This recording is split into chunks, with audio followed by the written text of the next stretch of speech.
ಶ್ರೀಮಾತ್ರೆ ನಮಃ. ಭಾಸ್ಕರರಾಯರಿಗಿಂತಾನು ಮುಂಚೆ ತುಂಬಾ ಜನ ಲಲಿತಾ ಸಹಸ್ರನಾಮಕ್ಕೆ ಭಾಷ್ಯವನ್ನ ಬರೆದಿದ್ದಾರೆ. ಹಾಗೆ 7 ಭಾಷ್ಯಗಳಿವೆ ಲಲಿತಾ ಸಹಸ್ರನಾಮಕ್ಕೆ. ಅದರಲ್ಲಿ ವಿಮರ್ಶಾನಂದನಾಥ ಅನ್ನೋರು ಒಂದು ಭಾಷ್ಯವನ್ನ ಬರೆದಿದ್ದಾರೆ. ಇವರು ಶ್ಲೋಕ ರೂಪದಲ್ಲಿ ಭಾಷ್ಯವನ್ನ ಬರೆದಿದ್ದಾರೆ. 2000 ಶ್ಲೋಕಗಳಲ್ಲಿ ಅಮ್ಮನವರ ಸಹಸ್ರನಾಮಕ್ಕೆ ಭಾಷ್ಯವನ್ನ ಬರೆದಿದ್ದಾರೆ. ಹಾಗೆ ವಿದ್ಯಾರಣ್ಯ ಮುನೀಶ್ವರ ಅನ್ನೋರು ಸಹಸ್ರನಾಮ ಸ್ತೋತ್ರಕ್ಕೆ ಭಾಷ್ಯವನ್ನ ಬರೆದಿದ್ದಾರೆ. ಈ ವಿದ್ಯಾರಣ್ಯರಿಗೆ ಮತ್ತೆ ಶೃಂಗೇರಿಯ 12ನೇ ಪೀಠಾಧಿಪತಿಗಳು ವಿದ್ಯಾರಣ್ಯರಿಗೆ ಯಾವುದೇ ಸಂಬಂಧ ಇಲ್ಲ. ಈ ವಿದ್ಯಾರಣ್ಯ ಮುನೀಶ್ವರರು ಶ್ರೀವಿದ್ಯಾ ಸಂಪ್ರದಾಯಕ್ಕೆ ಸೇರಿದ ಒಬ್ಬ ಯೋಗಿ. ಇವರ ಗುರು ಅವರು ಅನಂತಾರಣ್ಯ ಅನ್ನೋರು. ಇವರು ಒಟ್ಟು 1800 ಶ್ಲೋಕಗಳಲ್ಲಿ ಲಲಿತಾ ಸಹಸ್ರನಾಮಕ್ಕೆ ಭಾಷ್ಯವನ್ನ ಬರೆದಿದ್ದಾರೆ. ಇನ್ನು ಮೂರನೆಯವರು ಭಟ್ಟನಾರಾಯಣ. ಇವರನ್ನ ನಾರಾಯಣ ಭಟ್ ಅಂತ ಕೂಡ ಕರೀತಾರೆ. ಇವರು ಶಂಕರಾದ್ವೈತಕ್ಕೆ ಸಂಬಂಧಿಸಿದ ದೊಡ್ಡ ಜ್ಞಾನಿ. ಈ ಮಹಾನುಭಾವರು ಒಟ್ಟು 2500 ಶ್ಲೋಕಗಳಲ್ಲಿ ಲಲಿತಾ ಸಹಸ್ರನಾಮಕ್ಕೆ ಭಾಷ್ಯವನ್ನ ಬರೆದಿದ್ದಾರೆ. ಇದು ತುಂಬಾ ಮಹತ್ವವನ್ನ ಉಳ್ಳ ಗ್ರಂಥ.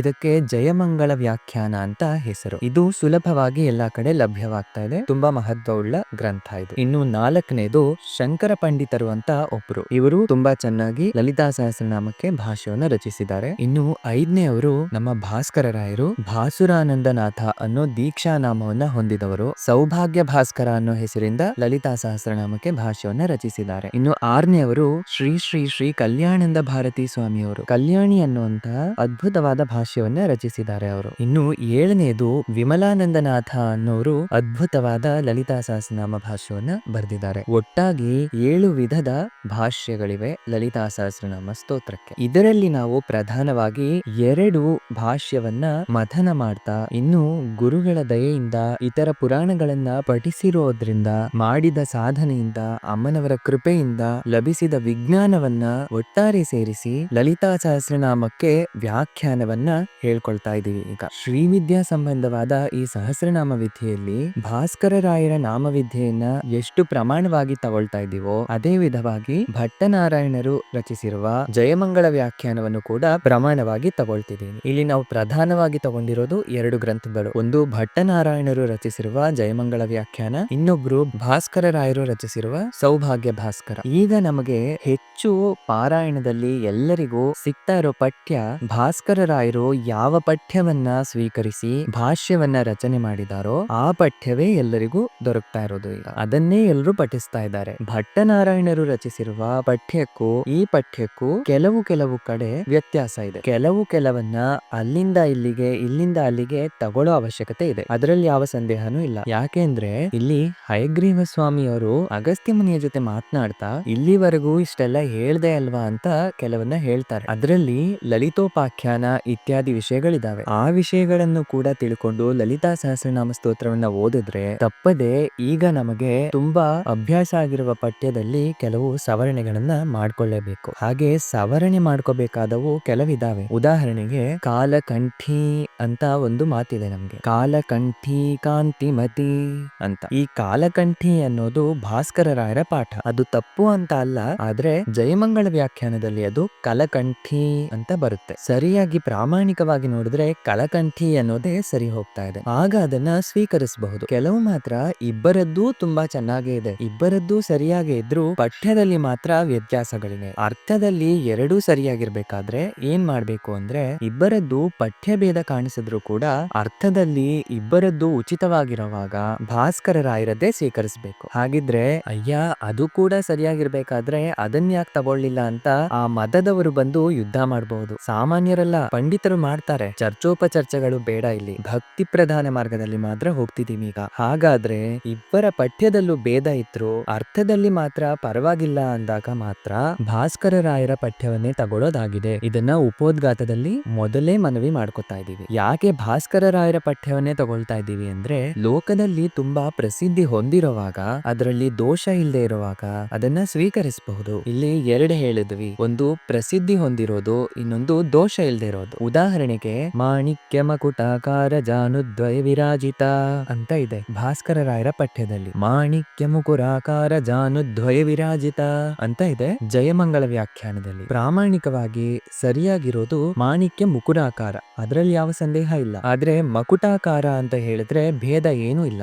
ಇದನ್ನ ಸರಿಯಾಗಿ ಸ್ವೀಕರಿಸಬಹುದು. ಯಾಕೆಂದ್ರೆ ಈಗ ಎಲ್ಲವನ್ನು ಬದಲಾವಣೆ ಮಾಡ್ತಾ ಇದ್ರೆ ಪ್ರಸಿದ್ಧಿಯಾಗಿ ಓದುವಾಗ ತೊಂದರೆ ಆಗುತ್ತೆ. ಹಾಗಾಗಿ ಆ ರೀತಿಯಾದವನ್ನ ಬದಲಾಯಿಸೋದಾಗ್ತಿಲ್ಲ. ಇದನ್ನ ನಾವು ತಿಳ್ಕೋಬೇಕು. ಆ ರೀತಿಯಾದವು ಕೆಲವು ಬಂದಾಗ ಅಲ್ಲಿಗೂ ಇಲ್ಲಿಗೂ ಪಠ್ಯ ಭೇದವನ್ನ ಹೇಳಿದ್ರು ಪ್ರಸಿದ್ಧವಾಗಿ ಯಾವ್ದನ್ನ ಪಠನೆ ಮಾಡ್ಕೋಬಹುದು ಅಂತ ಕೂಡ ತಿಳ್ಕೊಳ್ಳೋಣ. ಯಾಕೆಂದ್ರೆ ಈಗ ಹೇಳುವಾಗ ದೃಷ್ಟಿಯಲ್ಲಿರೋದು ಕೇವಲ ಸಾಧಕರು, ಭಕ್ತರು ಅವರನ್ನ ದೃಷ್ಟಿಯಲ್ಲಿ ಇಟ್ಕೊಂಡು ಮಾತ್ರನೇ ಹೇಳ್ತಾ ಹೋಗ್ತಾ ಇದೀವಿ. ಕಲಕಂಠಿ ಕಾಂತಿಮತಿ ಒಂದು ಮಂತ್ರಿಣ್ಯಂಬ ವಿರಚಿತ ವಿಷಂಗವದ ತೋಷಿತ. ಭಾಸ್ಕರ ರಾಯರ ಪಠ್ಯದಲ್ಲಿ ಮಂತ್ರಿಣ್ಯಂಬ ವಿರಚಿತ ವಿಷಂಗವದ ತೋಷಿತ ಅಂತ ಇದೆ. ಆದ್ರೆ ಲಲಿತೋಪಾಖ್ಯಾನ ಕಥೆ ಪ್ರಕಾರವಾಗಿ ವಿಶುಕ್ರವದ ತೋಷಿತ ಇರಬೇಕು. ಜಯಮಂಗಳ ವ್ಯಾಖ್ಯಾನದಲ್ಲಿ ಮಾತ್ರ ವಿಶುಕ್ರವದ ತೋಷಿತ ಅಂತಾನೆ ಇದೆ. ಹಾಗೇನೆ ಸರಿ ಹೋಗುತ್ತೆ. ವಿಷಂಗ ಪ್ರಾಣಹರಣ ವಾರಾಹಿ ವೀರ್ಯನಂದಿತ ಅಂತ ನಮಗೆ ಜಯಮಂಗಳ ವ್ಯಾಖ್ಯಾನದಲ್ಲಿ ಇದೆ. ಆದ್ರೆ ಭಾಸ್ಕರ ರಾಯರು ಮಾತ್ರ ವಿಶುಕ್ರ ಪ್ರಾಣಹರಣ ಅಂತ ಹೇಳಿದ್ದಾರೆ. ಆಗ ನಾವು ಪ್ರಮಾಣವಾಗಿ ತಗೋಬೇಕಾಗಿರೋದು ಜಯಮಂಗಳ ವ್ಯಾಖ್ಯಾನ. ಅದಕ್ಕೆ ಕಾರಣ ಏನು? ಲಲಿತೋಪಾಖ್ಯಾನ ಪ್ರಮಾಣ. ಹೀಗೆ ಅನೇಕ ಶಾಸ್ತ್ರಗಳನ್ನ ಜಾಗೃತವಾಗಿ ಅಧ್ಯಯನ ಮಾಡ್ತಾ ಶ್ರೀವಿದ್ಯಾ ಸಂಪ್ರದಾಯವನ್ನ ಸಾಧನೆಗೆ ತರ್ತಾ ಹೋಗೋದ್ರಿಂದ ಯಾವುದು ಸರಿಯಾದ ಪಾಠ ಅಂತ ಜಾಗೃತವಾಗಿ ಪರಿಶೀಲನೆ ಮಾಡಿದ ಪಾಠವನ್ನೇ ಇಲ್ಲಿ ಹೇಳಲ್ಪಡ್ತಿದೆ. ಆ ದಿನ ಮಣಿದ್ವೀಪದಲ್ಲಿ ವಾಗ್ದೇವತೆಗಳು ನಮಗೆ ಅನುಗ್ರಹಿಸಿದ ಆ ದಿವ್ಯ ಮಂತ್ರ ರಾಶಿಯನ್ನ ಕ್ರಮಕ್ರಮಾನುಗತವಾಗಿ ಅನೇಕ ಪಾಠ ಭೇದದಲ್ಲಿ ಬಂದಿರುವಂತದನ್ನ ಸರಿಯಾದ ಪಠ್ಯವನ್ನ ನಾವು ತಗೊಳ್ಳೋಕೆ ಪ್ರಯತ್ನ ಮಾಡ್ತಾ ನಿತ್ಯ ಪಾರಾಯಣ ಮಾಡುವಾಗ ಮಂತ್ರಬಲ ನಮಗೆ ಬರೋ ಹಾಗೆ ಮಾಡ್ತಾ ಆ ನಾಮ ಪಾಠವನ್ನೇ ನಾವೀಗ ಸ್ವೀಕಾರ ಮಾಡೋಣ. ಶ್ರೀಮಾತಾಯಿಂದ ಅದೇ ಪರಂಪರೆ ನಡೀತಾ ಇರುತ್ತೆ. ಮಂತ್ರಗಳ ಗೊಂಚಲುಗಳನ್ನ ಹೇಳ್ಕೊಂಡ್ವಿ. ಆ ಗೊಂಚಲುಗಳನ್ನ ಹೇಳೋದು ನಡೆಯುತ್ತೆ, ಅದರ ಫಲಗಳನ್ನ ಹೇಳೋದು ನಡೆಯುತ್ತೆ. ಇಷ್ಟು ಪ್ರಮಾಣಗಳ ಜೊತೆ ನಾವು ಹೋಗ್ತಾ ಇರೋಣ. ಇನ್ನೊಂದು ವಿಶೇಷವಾಗಿ ಲಲಿತಾ ಸಹಸ್ರನಾಮವನ್ನ ನೀವು ಓದ್ತಾ ಇರುವಾಗ್ಲೇ ಗಮನದಲ್ಲಿ ಒಬ್ಬ ಅದ್ಭುತವಾದ ದಿವ್ಯ ಸ್ತ್ರೀ ಗಮನ ನಮಗೆ ಕಾಣಿಸ್ತಾ ಇರುತ್ತೆ. ಯಾವಾಗ್ಲಾದ್ರೂ ಒಂದು ಸಾರಿ ಇದನ್ನ ಹೇಳಿದ ನಂತರ ಆಲೋಚನೆ ಮಾಡಿ. ವಿಷ್ಣು ಸಹಸ್ರ ಓದಿ, ಶಿವ ಸಹಸ್ರ ಕೂಡ ಹಾಗೆ ಇರುತ್ತೆ. ಒಂದೊಂದು ಬಾರಿ ನಮಗೆ ಅರ್ಥಗಳೆಲ್ಲ ತಿಳ್ಕೊಳ್ಳೋ ಅವಶ್ಯಕತೆ ಇಲ್ಲ. ಅದನ್ನ ಓದ್ತಾ ಇರುವಾಗ್ಲೇ ಆ ಶಬ್ದ ಉಚ್ಚಾರಣೆಯಲ್ಲೇ ಆ ದೇವತೆಯ ಶಕ್ತಿ ನಮಗೆ ಗೋಚರಿಸ್ತಾ ಇರುತ್ತೆ, ಕಾಣಿಸ್ತಾ ಇರುತ್ತೆ. ಕಾಣಿಸ್ತೇ ಇದ್ರೂ ಅನ್ನಿಸ್ತಾ ಇರುತ್ತೆ. ವಿಷ್ಣು ಸಹಸ್ರನಾಮ ಓದ್ತಾ ಇದ್ರೆ ಒಬ್ಬ ಮಹಾಪುರುಷ ಗಮನದಲ್ಲಿರ್ತಾನೆ. ಶಿವ ಸಹಸ್ರನಾಮವನ್ನು ಓದಿ ಒಬ್ಬ ಮಹಾ ತೇಜೋವಂತವಾದ ಒಬ್ಬ ಮಹಾಪುರುಷನ ಗಮನ ನಮ್ಮ ಕಣ್ಮುಂದೆ ಇರುತ್ತೆ. ಆ ಶಬ್ದ ಉಚ್ಚಾರಣೆಯಲ್ಲಿ ಕಾಣಿಸುತ್ತೆ. ಲಲಿತಾ ಸಹಸ್ರನಾಮವನ್ನ ತಗೊಳ್ಳಿ. ಶ್ರೀ ಮಾತಾ ಶ್ರೀ ಮಹಾರಾಜ್ಞಿ ಶ್ರೀಮದ್ ಸಿಂಹಾಸನೇಶ್ವರಿ ಅಂತ ಹೇಳಿದಾಗ ಸೌಕುಮಾರ್ಯ, ಆ ಲಾಲಿತ್ಯ ಎಲ್ಲ ಕಾಣಿಸುತ್ತೆ. ಅಂದ್ರೆ ಅರ್ಥದವರೆಗೂ ಹೋಗೋ ಅವಶ್ಯಕತೆ ಇಲ್ಲ. ಶಬ್ದ ಉಚ್ಚಾರಣೆಯಲ್ಲೇ ಆ ದೇವತೆಯ ಲಕ್ಷಣ ನಮ್ಗೆ ಕಾಣಿಸ್ತಾ ಇದೆ. ಅದಕ್ಕೆ ಸಹಸ್ರನಾಮ ಸ್ತೋತ್ರದ ಅರ್ಥದಲ್ಲಿ ಒಂದು ಪ್ರತ್ಯೇಕತೆ ಇರಬಹುದು, ಆದ್ರೆ ಉಚ್ಚಾರಣೆಯಲ್ಲೇ ಒಂದು ಅದ್ಭುತವಾದ ಶಕ್ತಿ ಇರುತ್ತೆ. ಆ ದೇವತೆ ಕಾಣಿಸುತ್ತೆ. ಲಲಿತಾ ಸಹಸ್ರನಾಮವನ್ನ ಪಠನೆ ಮಾಡ್ಬೇಕಾದ್ರೆ ಮಾತ್ರ ತಪ್ಪುಗಳಿಲ್ಲದಂತೆ ಪಠನೆ ಮಾಡಿ. ಅರ್ಥ ತಿಳ್ಕೊಂಡು ಓದಿ ಅಂತ ಹೇಳ್ದೆ ಇದ್ರು ಕನಿಷ್ಠ ತಪ್ಪುಗಳಿಲ್ದೇನೆ ಪಠನೆ ಮಾಡ್ಬೇಕು. ಎಷ್ಟೋ ಜನ ಪಾರಾಯಣೆಗೆ ಅಂತ ಕೂತ್ಕೊಂತಾ ಇರ್ತಾರೆ. ಅವರಿಂದ ಆಗ್ತಾ ಇರೋ ತಪ್ಪು ಅಂತ ಇಂತ ಅಲ್ಲ, ಪಾಪ ಗೊತ್ತಿಲ್ದೆ ಅಷ್ಟು ಭಯಂಕರವಾಗಿ ಹೇಳ್ತಾ ಇರ್ತಾರೆ. ದುಷ್ಟ ದೂರ, ದುರಾಚಾರ ಶಮನಿ, ದೋಷವರ್ಜಿತ ಅಂತ ಇದ್ರೆ ಕೆಲವರು ದುಷ್ಟ ದೂರ, ದುರಾಚಾರ ಶಮನಿ, ದೋಷವರ್ಜಿತ ಅಂತ ಓದ್ತಾ ಇರ್ತಾರೆ. ಅದರಿಂದ ಸತ್ಫಲಿತ ಬರೋದಿಲ್ಲ, ಆದ್ರೆ ದುಷ್ಫಲಿತ ಬರುತ್ತೆ. ಯಾಕೆಂದ್ರೆ ಉಚ್ಚಾರಣೆಯಲ್ಲಿ ಲೋಪ ಬರಬಾರದು. ಒಂದೊಂದು ಶಬ್ದ ಪ್ರಕಂಪನದಲ್ಲಿ ಒಂದೊಂದು ಚೈತನ್ಯ ಇರುತ್ತೆ. ಕೆನಡಾ ದೇಶದಲ್ಲಿ ನಡೆದ ಒಂದು ಪರಿಶೋಧನೆಯ ಬಗ್ಗೆ ನೋಡೋಣ. ಸಹಸ್ರನಾಮ ಸ್ತೋತ್ರವನ್ನ ಪಠನೆ ಮಾಡ್ತಾ ಇದ್ರೆ ಆ ಪ್ರಕಂಪನಗಳಿಂದ ಒಂದೊಂದು ಕಾಂತಿ ರೇಖೆಗಳು ಉತ್ಪನ್ನವಾಗ್ತಾ ಇದ್ವಂತೆ. ಅದಕ್ಕೆ ಸಂಬಂಧಿಸಿದ ಒಂದಲ್ಲ ಒಂದು ಯಂತ್ರವನ್ನ ಕಂಪ್ಯೂಟರ್ಗೆ ಕನೆಕ್ಟ್ ಮಾಡಿ ಸಹಸ್ರನಾಮ ಸ್ತೋತ್ರವನ್ನ ಪಠನೆ ಮಾಡಿದ್ರು. ಅಲ್ಲಿರುವ ನಮ್ಮ ಭಾರತೀಯ ವಿಜ್ಞಾನಿಗಳು ಸರಿಯಾಗಿ ಶಬ್ದ ಉಚ್ಚಾರಣೆ ಮಾಡುವಾಗ ಬಂದ ಆ ವೈಬ್ರೇಷನ್ ಗಳನ್ನ ತಗೊಂಡು ಅದು ಒಂದು ಕಾಂತಿ ರೂಪವನ್ನ ತಗೊಳ್ದಂತೆ. ಆ ರೇಖೆಗಳು ಪೂರ್ತಿ ಲಲಿತಾ ಸಹಸ್ರನಾಮವನ್ನ ಪಠನೆ ಮಾಡಿದ್ರೆ